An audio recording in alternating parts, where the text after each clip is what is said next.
जय हिंद दोस्तों। स्वागत है आपका हमारा आपके प्यारे यूट्यूब चैनल 92 एडू पर। तो आज हम शुरू करते हैं BSc third year unit 5 minor physics की। ये जो फिजिक्स चल रही है ये मेजर वालों के लिए भी है और माइनर वालों के लिए। बीएससी थर्ड ईयर की फिजिक्स कुछ इस प्रकार से है कि जो जिनकी मेजर फिजिक्स है, ध्यान से सुनना, जिनकी मेजर फिजिक्स है उनको ये भी पढ़ना है। मतलब उनकी ये शुरुआत की जो 5 पढ़ा रहा हूँ ये मेजर है और एंड की 5 जो पढ़ाऊँगा वो माइनर है, ठीक है। और जो केवल माइनर फिजिक्स लिए हैं उनको पूरी मेजर भी पढ़नी पड़ेगी और माइनर की 4 यूनिट भी पढ़नी पड़ेंगी, ठीक है। उनके में ऐड है दोनों में।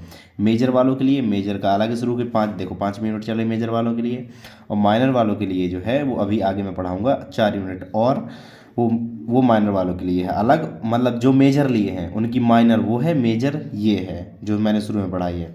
और जो केवल माइनर लिए हैं उनको पूरी मेजर पढ़नी पड़ेगी और माइनर की 4 यूनिट भी पढ़नी पड़ेंगी, ठीक है। इस प्रकार से कुछ ये बीएससी थर्ड ईयर का कोर्स, ठीक है। तो चलिए शुरू करते हैं। हमने 4th यूनिट अभी कंप्लीट की है। अब अगला यूनिट 5 शुद्ध घूर्णन वर्णक्रम, पहला टॉपिक हमारा प्योर रोटेशनल स्पेक्ट्रा। ये केवल द्विपरमाणु अणु में होता है, जैसे HCl मान लो, मतलब एक ये दो हो गए, 2 परमाणु हो गए। ये केवल द्विपरमाणु अणु में होता है। होता तो और में भी है, लेकिन हम यहाँ पर केवल द्विपरमाणु अणु की बात करेंगे। तो देखो द्विपरमाणु अणु से शुद्ध घूर्णन वर्णक्रम कैसे प्राप्त होता है। तो जब द्विपरमाणु अणु घूर्णन वर्णक्रम अवस्था में क्वांटीकृत होता है, अर्थात द्विपरमाणु अणु का घूर्णन ऊर्जा अवस्था परिवर्तित होती है, घूर्णन ऊर्जा अवस्था में परिवर्तन होता है द्विपरमाणु अणु का, तो क्या हमें शुद्ध घूर्णन वर्णक्रम प्राप्त होता है। लेकिन घूर्णी नहीं होगा, घूर्णन ऊर्जा अवस्था में परिवर्तन होगा लेकिन घूर्णी नहीं होगा हमारा हमारा अणु, ठीक है। ये समझ आई बात। तो चलो इसके लिए एक चित्र है, सिंपल सा, छोटी सी परिभाषा इतनी याद कर लो बस। चित्र है, इसमें 2 मास हैं, एक M1 द्रव्यमान, एक M2 द्रव्यमान, 2 द्रव्यमान रखे हुए हैं और ये है इनका द्रव्यमान केंद्र। अब देखो दोनों अलग अलग हैं, ये नहीं, इनका मध्य बिंदु में नहीं होगा द्रव्यमान केंद्र, क्योंकि दोनों द्रव्यमान अलग अलग हैं। इसी द्रव्यमान केंद्र इनका कहीं भी हो सकता है, पूरी रेखा में कहीं भी द्रव्यमान केंद्र हो सकता है। तो हमने यहाँ पर द्रव्यमान केंद्र मान लिया, ठीक है। द्रव्यमान केंद्र जिसकी तरफ होता है उसका वजन ज़्यादा होता है, मतलब M2 ग्रेटर M1। ये तो नॉर्मल सी बात बता रहा हूँ, इससे कोई लेना देना नहीं है डेरिवेशन का। ये बस नॉर्मल एक समझाने के लिए मैंने बता दिया कि जिस तरफ द्रव्यमान केंद्र ज़्यादा होता है उस तरफ का वजन ज़्यादा होता है, ठीक है। तो ये M2 ये M1, यहाँ पर ये द्रव्यमान केंद्र है। अब इन दोनों की दूरी है R, तो द्रव्यमान केंद्र से M1 की दूरी R1 और द्रव्यमान केंद्र से M2 की दूरी R2 है, ठीक है। अब यहाँ पढ़ लेते हैं क्या लिखा है। तो एक द्विपरमाणु अणु में दोनों परमाणुओं को अणु की आबंध लंबाई या अंतर्नाभ की दूरी R के बराबर लंबी द्रव्यमान रहित छड़ के सिरों पर लगा मान सकते हैं। अब देखो ये क्या लिखा है। जैसे हमने एक द्विपरमाणु अणु माना HCl, ठीक है, इसमें एक परमाणु H और एक Cl है, ठीक है। तो हमने मान लिया कि ये H का है भार और ये Cl का भार है, ये समझ लो इसे। ये पूरा एक अणु है, इसमें 2 परमाणु ये मान लो, और उसके बीच में बहुत ही छोटी सी डिस्टेंस R मान लो, उनका द्रव्यमान केंद्र से R1 और R2 डिस्टेंस मान लो। तो क्या लिखा है, दोनों परमाणुओं को मतलब H और Cl दोनों परमाणुओं को अणु की आबंध लंबाई या अंतर्नाभ की दूरी R, देखो अंतर्नाभ की दूरी टोटल R ये R है, तो बराबर लंबी द्रव्यमान रहित छड़, मतलब जो ये छड़ है बीच में जो लंबाई है छड़ है, ये द्रव्यमान रहित है, मतलब इसका कोई भी द्रव्यमान नहीं है, छड़ के सिरों पर लगा मान सकते हैं। देखो छड़ के सिरों पर लगा हमने मान लिया। ये दोनों परमाणु अणु के द्रव्यमान केंद्र से गुजरती, देखते हैं ना, एक एक चीज़ का एक मतलब है, तथा दोनों परमाणुओं को मिलाने वाली रेखा के लंबवत अक्ष के परता घूर्णन कर सकते हैं, ठीक है। ये द्रव्यमान केंद्र से गुजरती जो ये जो अक्ष है ये जा रही है, इसके परता लंबवत घूर्णन कर सकते हैं दोनों परमाणु हमारे, ठीक है। बस ये नॉर्मल सी भाषा लिखी है। अब इसके बाद इसका डेरिवेशन काफ़ी बड़ा है, काफ़ी लंबा टॉपिक है ये, तो इसे ध्यान से देखते जाइए, पूरा डेरिवेशन अभी हम सॉल्व करेंगे, ठीक है। तो चलो नेक्स्ट पेज से शुरू करते हैं। अब चूंकि जो हमारा चित्र है ये चित्र पहले देख लेते हैं। इसमें क्या नॉर्मल भाषा हम चित्र के बारे में क्या लिखेंगे कि M1 M2 2 द्रव्यमान है, यहाँ पर एक द्रव्यमान केंद्र C है जिससे M1 की दूरी R1 है और M2 की दूरी R2 है, और M1 और M2 की दूरी टोटल R है, अंतर्नाभ की दूरी ये कहलाती है, ये पूरी R है, ठीक है। यहाँ तो क्लियर है ना। चलो तो अब द्रव्यमान केंद्र की परिभाषा है, डायरेक्ट हम डेरिवेशन शुरू करते हैं। द्रव्यमान केंद्र की परिभाषा, अब द्रव्यमान केंद्र की परिभाषा क्या है, परिभाषा क्या द्रव्यमान केंद्र की, तो ये होती है m1r1 इक्वल टू m2r2। ये द्रव्यमान केंद्र वाला टॉपिक जो मैंने बीएससी फर्स्ट ईयर में पढ़ाया था यूनिट 2 में, वहाँ पर ये मैंने सब बताया था द्रव्यमान केंद्र के बारे में। वो द्रव्यमान केंद्र की परिभाषा होती है m1r1 इक्वल टू m2r2 होता है ये। अब चूँकि r बराबर r1 प्लस r2, ये तो आपने देखा ना कि r बराबर r1 प्लस r2 है, यहाँ से हम निकालते हैं किसके r2 का मान, r माइनस r1 ये निकल आएगा। इसे नंबर 1 डाल दो, इसे नंबर 2 डाल दो, तो समीकरण 2 का मान समीकरण 1 में रखने पर, समीकरण 1 में रखने पर तो रख लो m1r1 equal to m2r minus r1। ठीक है, क्लियर है, बस वो सॉल्व करते जा रहे हैं। ये मैंने द्रव्यमान केंद्र वाले एक टॉपिक में भी सॉल्व किया था। तो m1r1 equal to m2r minus m2r1, अब इसे इस तरफ ले आओ, तो m1r1 plus m2r1 equal to m2r। ठीक है, यहाँ से क्या कॉमन आ रहा है, r1 कॉमन आ रहा है, r1 m1 प्लस m2 बचा इक्वल टू m2r, तो r1 equal to m2r upon m1 plus m2, ये r1 का मान आ गया। इसी प्रकार अगर हम इसी प्रकार लिखें,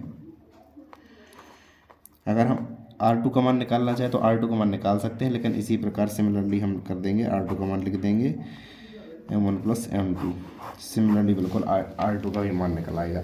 अब r1 और r2 के मान ये यहाँ पर निकल आए। अब आगे देखते हैं, एक जड़त्व आघूर्ण आपने टॉपिक पढ़ा होगा बीएससी फर्स्ट ईयर में। अब चूंकि मैंने बताया कि परमाणु जो है द्रव्यमान केंद्र से गुजरने वाली एक अक्ष है, मैंने अभी चित्र में दिखाया था कि दोनों परमाणु हैं, ये द्रव्यमान केंद्र, यहाँ से एक अक्ष गुजरती है इस प्रकार से, तो द्रव्यमान केंद्र से गुजरने वाले अक्ष के लंबवत घूर्णन करते हैं, यही बताया था मैं, दोनों घूर्णन करते हैं। तो सी से गुजरने वाली जो द्रव्यमान केंद्र सी है, उससे गुजरने वाली रेखा के परता अगर हम जड़त्व आघूर्ण देखें अणु का, तो I इक्वल टू किसका, अणु का जड़त्व आघूर्ण। ठीक है, I equal to m1r1 square plus m2r2 square, यहाँ ठीक है। ये जड़त्व आघूर्ण का फॉर्मूला मैंने बताया था बीएससी फर्स्ट ईयर में, और सबको ये नॉर्मली, अगर ये टॉपिक आपको समझना है तो पुराने फॉर्मूले इसमें बहुत सारे यूज़ होने हैं। ठीक है, पुराने फॉर्मूले आपको याद रखने पड़ेंगे। तो जड़त्व आघूर्ण का I बराबर mr स्क्वायर बताया था ना, mr स्क्वायर बताया था ना। अब चूंकि ये हो गया पहले परमाणु का और ये हो गया दूसरे परमाणु का, तो टोटल अणु का जड़त्व आघूर्ण दोनों को जोड़ के हम निकाल लेते हैं। ठीक है, अब क्या करना है, अब r1 और r2 के मान इसमें रख दो, तो चलिए रखते हैं। I equal to m1 r1 का मान m2r upon m1 plus m2 का whole square plus m1r upon m1 plus m2 का होल स्क्वायर। ठीक है, अगर इसे हम थोड़ी सा सॉल्व करते हैं तो यहाँ से हम m1 m2 कॉमन निकाल लेंगे, m1 m2 कॉमन निकाल लेंगे। अब देखो m1 m2 हमने कॉमन निकाल लिया। ठीक है, और नीचे से m1 प्लस m2 का whole square, m1 plus m2 का होल स्क्वायर। अब देखना अब क्या बचेगा, ध्यान से देखना, m1 m2 कॉमन निकला, यहाँ 2 m2 है मतलब स्क्वायर है ना, तो एक m2 बचेगा, m2 बचा, और यहाँ पर m1 बचेगा प्लस m1 बचेगा, बिल्कुल बचेगा। अब r स्क्वायर अलग से बच जाएगा। अब यहाँ स्क्वायर है, यहाँ 1 है, तो 1 से स्क्वायर उड़ जाएगा, क्या बचेगा, देखते हैं, एक सेकंड, तो क्या बचेगा हमारा, I equal to m1 m2 upon m1 plus m2 r square. यहाँ तक ठीक है। अब ये वाला टॉपिक, ये वाला जो टर्म होता है ये आपने पहले ही पढ़ा होगा, ये होता है समानीत द्रव्यमान का। अब समानीत द्रव्यमान क्या होता है, देखो समानीत द्रव्यमान इसे म्यू बोलते हैं, समानीत द्रव्यमान मतलब एक द्रव्यमान के समान मान। जैसे मान लो एक यहाँ पे द्रव्यमान रखा हुआ है m1, एक यहाँ पे द्रव्यमान रखा हुआ है m2, तो इसे टोटल हम एक द्रव्यमान मान लेते हैं कि पूरा एक द्रव्यमान है, तो उसे बोलते हैं समानीत द्रव्यमान। और m1 m2 रखे हैं अगर दो द्रव्यमान, तो समानीत द्रव्यमान के लिए ये वाला फॉर्मूला होगा m1 m2 बटे m1 प्लस m2। ठीक है, ये कहलाता है समानीत द्रव्यमान। तो I का मान क्या हो जाएगा, म्यू r स्क्वायर, नंबर 3 लिख लो इसे। अब यहाँ तक कंप्लीट है ना। अब इसके बाद कोणीय संवेग, अगर हमने मान लिया कि कोणीय वेग ओमेगा, ध्यान समझते जाना, जो पुराने फॉर्मूले हैं सब इसमें आएंगे, पुराने फॉर्मूले। अगर हमें देख रहे हैं कोणीय वेग ओमेगा से घूम रहा है तो कोणीय संवेग कितना होगा, कोणीय संवेग हम पी से दर्शाएंगे, जे से भी कई जगह दर्शाया जाता है, पी से दर्शाएंगे, पी बराबर आई ओमेगा। ये तो पढ़ा होगा ना पुरानी कक्षा में, बहुत पढ़ा है ये, ठीक है। इक्वेशन नंबर 4, नंबर 4 डाल दो। अब घूर्णन गतिज ऊर्जा, घूर्णन गतिज ऊर्जा, ये भी इसका ही फॉर्मूला क्या होता है, यह नॉर्मल क्या होता है, के बराबर 1/2 mv², तो 1/2। अब आपने घूर्णन मोशन में पढ़ा होगा कि जो m होता है वो I होता है ना, जो द्रव्यमान होता है यहाँ पर वो ये क्या बोलते हैं इसे, I होता है, जड़ता घूर्ण होता है। और इसमें जो उसमें 1/2 mv², उसमें v होता है मतलब सीधा वेग, ठीक है, उसमें v होता है रेखीय वेग जिसे बोलते हैं, और इसमें होता है ओमेगा मतलब कोणीय वेग। तो 1/2 आई ओमेगा स्क्वायर। सेम उसी प्रकार से जो रैखिक गति में होते हैं उसमें कुछ टर्म चेंज होकर घूर्णी गति में वही फॉर्मूले होते हैं, ठीक है, कुछ टर्म्स चेंज हो जाते हैं इसमें। तो घूर्णन गति ऊर्जा इस प्रकार से होगी। अब हम ये और ये इन दोनों इक्वेशंस को थोड़ी ध्यान से देखो, तो इससे हम किससे मान निकाल सकते हैं। तो अगर हम ओमेगा का मान निकाल के इसमें रख दें नीचे वाले इक्वेशन में, तो इससे ओमेगा का मान क्या निकलेगा, ओमेगा बराबर p/i निकलेगा ना, बिल्कुल निकलेगा। तो k बराबर 1/2 आई p/i का होल स्क्वायर, यहाँ तक ठीक है ना, नीचे आई स्क्वायर बनेगा। तो इम्प्लाइज k = p²/2i। अभी यहाँ ख़त्म नहीं हुआ, अभी बहुत बड़ा है, ठीक है। तो ये हमारा क्या निकला, ये हमारा k का मान निकला p के पदों में, k का मान निकला किसके, p के पदों में। p मतलब कोणीय संवेग, यहाँ पर p को हमने कोणीय संवेग माना है, कोणीय संवेग और जड़ता घूर्ण के पदों में निकला हमारा k का मान, ठीक है। यहाँ तक क्लियर है, ऑल क्लियर। अब ये हमने क्या निकाला, घूर्णन गतिज ऊर्जा निकाली। अब चूंकि हमारा जो दोनों परमाणुओं के बीच की डिस्टेंस है r, वो तो एक निश्चित है ना, वो तो फिक्स है, ठीक है। दोनों परमाणुओं के बीच की डिस्टेंस r का मान नियत है, ये नहीं बदल रही। और जब r का मान नहीं बदल रहा तो क्या, घूर्णन स्थितिज ऊर्जा, स्थितिज ऊर्जा शून्य होगी ना। तो टोटल ऊर्जा जो होगी, ये स्थितिज ऊर्जा मतलब शून्य प्लस गतिज ऊर्जा मतलब p²/2i, तो टोटल एनर्जी हो जाएगी p²/2i। ये हमारी टोटल एनर्जी निकल आई। दैट देखते हैं, एक टर्म ईजी है, थोड़ी बड़ा है लेकिन ईजी बहुत है ये वाला डेरिवेशन। तो r का मान नियत है, तो स्थितिज ऊर्जा 0 होगी, स्थितिज ऊर्जा 0 होगी तो टोटल ऊर्जा गतिज ऊर्जा के बराबर होगी, तो E बराबर p²/2i।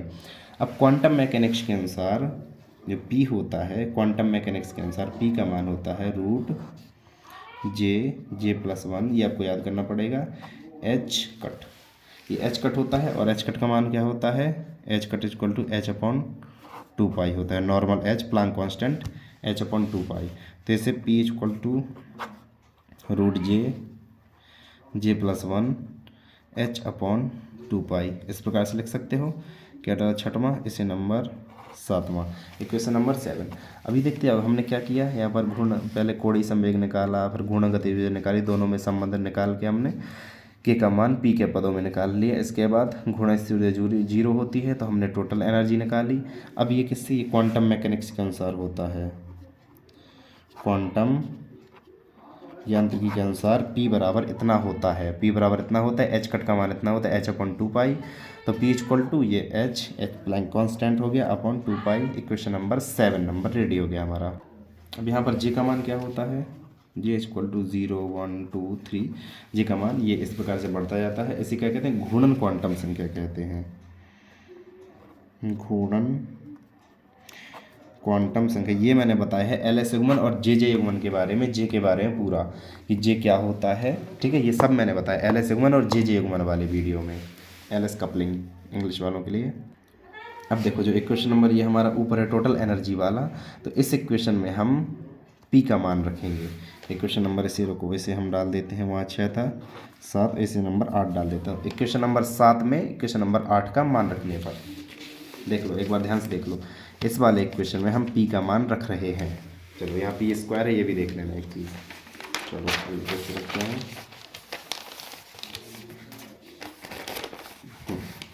ठीक है।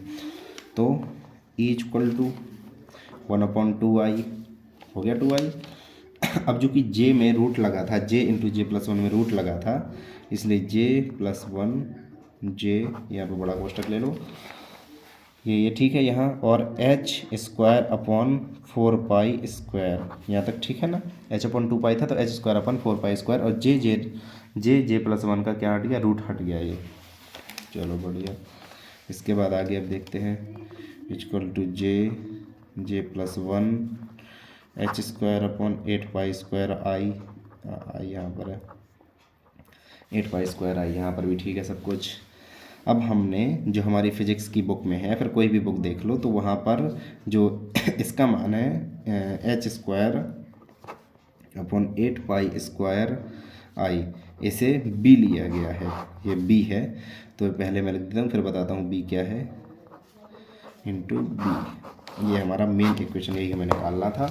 तो ये बी क्या है, ये रहता है घूर्णन नियतांक, घूर्णन नियतांक कहलाता है। और ये विभिन्न भिन्न अणुओं के लिए इसका मान भिन्न भिन्न होता है, मतलब अलग अलग अणुओं के लिए बी का मान भी अलग अलग होता जाएगा। जो भी अणु बदलते जाओगे, जैसे HCl फिर कुछ भी लेते जाओ, तो घूर्णन नियतांक जो हमारा है वो बदलता जाएगा। अब एक और चीज़ हमें देखनी है, जब जे का मान हम रखते हैं तो ई का मान क्या आता है। तो इस वाले इक्वेशन में जो हमारा इक्वेशन ये बना है, चलो नंबर कुछ भी डाल दो, इस वाले इक्वेशन में जब हम जे बराबर 0 रखते हैं तो ई बराबर भी 0 आता है। ठीक है, सही बात है। ये कहलाती है ग्राउंड स्टेट, मतलब इसमें कोई रोटेशन नहीं होता, इसमें नो रोटेशन होता है, रोटेशन इक्वल टू 0 होता है इसमें। अब जे बराबर 1 जब रखते हैं तो ई वन बराबर 2b रख के देखते हैं, अब आता जाएगा। जे बराबर 1 रखते हैं, ई वन बराबर 2b, ये थोड़ी और ऊपर पहुँचे। जब जे बराबर 2 रखते हैं हम, ई2 बराबर 6b, जे बराबर 3 रखते हैं, ई3 बराबर 12b। ठीक है, अब इसके बाद आ गया कुछ निकाल दिया, कुछ भी निकालते और निकलते जाएंगे इसके बाद धीरे धीरे। अब इससे हमें ये समझ में आया कि देखो, अभी मैं इसका एक चित्र बना के बताता हूँ, फिर समझाता हूँ। जैसे हम जे बराबर 0 पर देखें, तो ये हमने एक स्टेट देख ली, जे बराबर 0 पर, ई बराबर 0, ये हो गई ग्राउंड स्टेट। हमने थोड़ी सा जे का मान बढ़ाया, जे बराबर 1, ई का मान भी बढ़ गया, ई वन बराबर 2 भी पहुंच गया। अब जे का मान जैसे हमने और एक और बढ़ाया तो ई2 का मान काफ़ी बढ़ गया, तो ई2 का मान काफ़ी बढ़ गया, 3 पर ई2 बराबर 6b। अब जे3 में और ज़्यादा बढ़ गया, और ज़्यादा ले लो, तो जे बराबर 3 पर ई3 बराबर 12b। इसका मतलब है कि जे का मान बढ़ाने पर उनके बीच की दूरी और बढ़ती जाती है। जे का मान थोड़ी सा बढ़ाते हैं तो उनके बीच की दूरी, ऊर्जा के बीच की दूरी और ज़्यादा बढ़ती चली जाती है। अर्थात ये ऊर्जा स्तर समदूरस्थ नहीं होते, मतलब समान दूरी पर स्थित नहीं होते। ये ऊर्जा स्तर समदूरस्थ नहीं होते। कैसे होते हैं? क्वांटाइज होते हैं। ये ऊर्जा स्तर क्वांटाइज होते हैं, समदूरस्थ नहीं होते। और ये क्या है? ये है डाई मॉलिक्यूल के लिए rotational energy diagram. Di molecule के लिए रोटेशनल एनर्जी डायग्राम। ठीक है, हमने डाई मॉलिक्यूल की चर्चा की है ना इस वाली वीडियो में, तो डाई मॉलिक्यूल के रोटेशनल एनर्जी डायग्राम ये मैंने यहाँ पर बनाया है। ठीक है, तो इससे ये प्रूफ होता है। हमें क्या निकालना था? देखो, हमें क्या बताना था? हमें ये बताना था शुद्ध घूर्णन वर्णक्रम। तो द्विपरमाणु अणु में शुद्ध घूर्णन वर्णक्रम हमें बताना था। ठीक है, तो ये हमने बता दिया कि शुद्ध घूर्णन वर्णक्रम इस प्रकार से होता है। ये उसका चित्र होता है, रोटेशन एनर्जी डायग्राम का इस प्रकार से ये चित्र होता है। ये ऊर्जा स्तर हमने यही बता दिया कि ऊर्जा स्तर समदूरस्थ नहीं होते हैं, क्वांटाइज होते हैं ऊर्जा स्तर। ठीक है, तो ये वाला वीडियो हमारा यहीं पर ख़त्म होता है। मिलते हैं एक और नए टॉपिक के साथ। Thank you so much, bye bye.